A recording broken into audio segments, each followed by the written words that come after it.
All right, we're trying a new video format here using Zoom, a little bit easier for me to upload. Plus, I can draw here and explain some of the stuff I'm talking about instead of, just using some models I find online. So in lecture, a little bit behind here, you've probably heard the terms roll and glide and concave convex rule or convex concave rule. And we're going to dive into what that actually means and why it matters when we move. So the best way I can explain this is by breaking it down into two different joints, the knee and the shoulder. Before we get there, every synovial joint movement involves two key components, the roll and the glide. So the roll is like, oh yeah, that's my tire. That's our tire right there. It's like a tire rotating forward on the pavement. It moves across the surface, so each point, so all the points around the circle are contacting a different point down the line, right? A glide is the same thing, but literally with a glide, just think ice skates or, curling, right? Where all these points along the bottom of it are touching the surface in series. So like this point touches the next, touches the next, touches the next, touches the next, right? In your joints, these movements happen together to keep the bones aligned and the joint stable. If we only had a roll, the moving surface would slide off its joint partner. If we only had a glide, the joint wouldn't go anywhere. It would be stuck like a drawer, right? So if you can imagine, if you're only producing a roll motion, you would need a quite large joint capsule for it to, and a quite large head as well for it to roll across, right? If we're producing just a rolling motion. If it was only a gliding motion, right, we're not getting very much there. But we'll dive into it a little bit.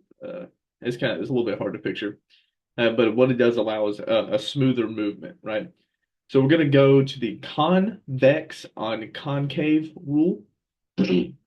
So when a convex surface moves on a concave surface, the roll and the glide happen in opposite directions. So convex and concave. Let's first, if you have glasses, you probably know what this is. This is convex right here. And then this is concave, right? Bends in versus bows out. So when a convex surface moves on a concave surface, the roll and the glide happen in opposite directions. So let's look at the shoulder joint right here. I can kind of draw it complicated, but I will simplify. I will simplify it quite substantially. So we have this is our, you know, glenoid fossa right there. That's our concave surface. And then we have the head of the humerus, right? That's our, acromion, whatever. So we have the head of the humerus, right? This is concave, that's convex, right? This looks like that shape, that looks like this shape.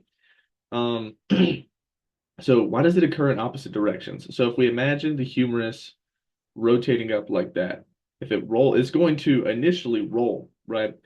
But we're going to hit a point here, like it's going to roll, but it has to glide. Why does it have to glide?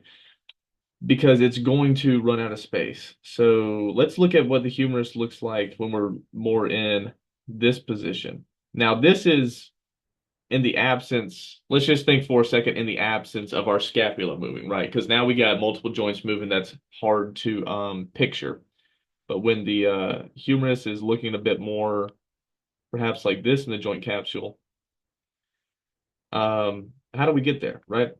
Well, if we draw an imaginary point in the very center of the humerus, let's just say like, okay, this is the center, right? Our center is lower in this image.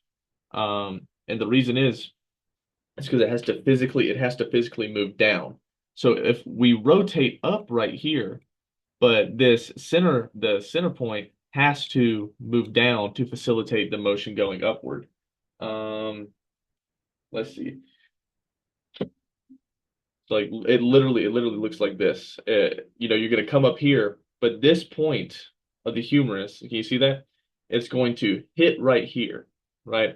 So in order to facilitate it coming upward anymore in the absence of course, articulating the scapula, because that would look a bit more like this, right? So keeping this stable, you have to have one joint fixed in order for this rule to apply. So right here, bam, it has to move, it has to glide downward so that we can get up further. Does that make sense? All right. So now let's look at the concave on convex rule. So this is more so going to be the knee. So I'll draw this over here.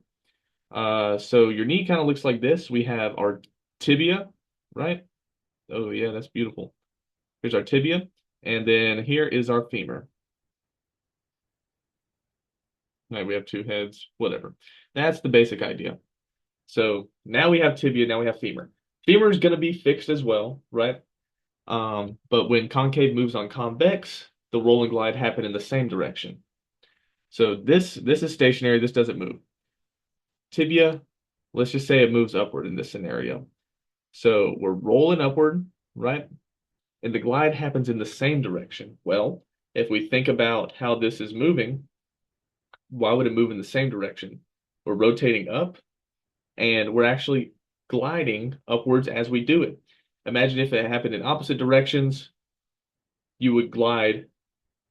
You can't move that center down, right? So if we picture this, if we picture dragging this center down as we move up, that wouldn't make sense because you get this sort of situation where you're trying to rotate up, but now this concave part has, yeah, let's go like that. Good. Has moved into the femur, right? So that can't happen. So it has to be the same direction where as we move up, right, we are continually creating more space, right? Because if we just rotated, I mean, if we just rolled, right, we might roll and we would catch on that bottom piece right there. Does that make sense? So we have to glide upwards, right? So as we rotate this way, right, in order to avoid catching right there, we need to glide the center point of the tibia up, right? Up in the same direction that we are rolling. Okay. So I think we pretty much covered that. Is there any other little notes I have here? So yeah, understanding the rolling glide is going to help us, train smarter and rehab safer. If a joint isn't gliding properly, you're going to feel a pinching sensation, maybe some restricted motion or even pain, not because of, weakness there, but because your arthrokinematics are off. Whether it comes to squatting deeper or reaching overhead, knowing how your joints naturally move gives you a huge edge in performance and injury prevention. It's basically just a mechanism used to create the proper amount of space, right? Some people might notice this, especially when they are overhead pressing. Sometimes that clickiness in the shoulder isn't always either impingement or a rotator cuff, injury. It's sometimes just you are not rolling and gliding correctly. So you need to coordinate your movement a bit better. But now we're going to get into some clips of ultrasound where you can see like the actual bones moving. It's a little bit difficult to see. I tried my best to explain it. The knee in particular was hard to show. I mean, they were just hard to show the actual joints moving into space without losing the image, but I think you can see it decently well. And it looks pretty interesting, and it'll give you a little bit better idea of how things are actually shaped instead of my crappy little drawings. Let's see. You can see those white shapes. Hold up. Let's go right here. Yes, you see those white shapes down towards the bottom right, and where there's a gap in the middle. That is our tibia and our femur. So, Tristan, if you would, please flex your knee. You can see it move and then back down. You can see the head of the femur on the left side and the tibia is on the right. Let's see if I can get a little bit of a better angle here. So that pointy part on the right middle, that is the tibia. So if you flex your knee, tibia moves upward and back down, and it rolls across the femur in the same direction as it goes. You can at that. And see, right on the left side right there, you can kind of see a sharp white highlight and a dark spot on the left side. That is going to be your scapula. That's going to be your acromion. All right. Now, Tristan, raise your arm up like a lateral raise. And you can just barely see the bottom of the humerus back down there. Back down. You can see it kind of roll down as the humerus comes up. Let's try and look at that one more time. Now, in this view, you can see on the left side, don't move yet, don't move yet. You can see on the left side the acromion, and then right there at the bottom right, you can see the tip of the head of the humerus. Now raise your arm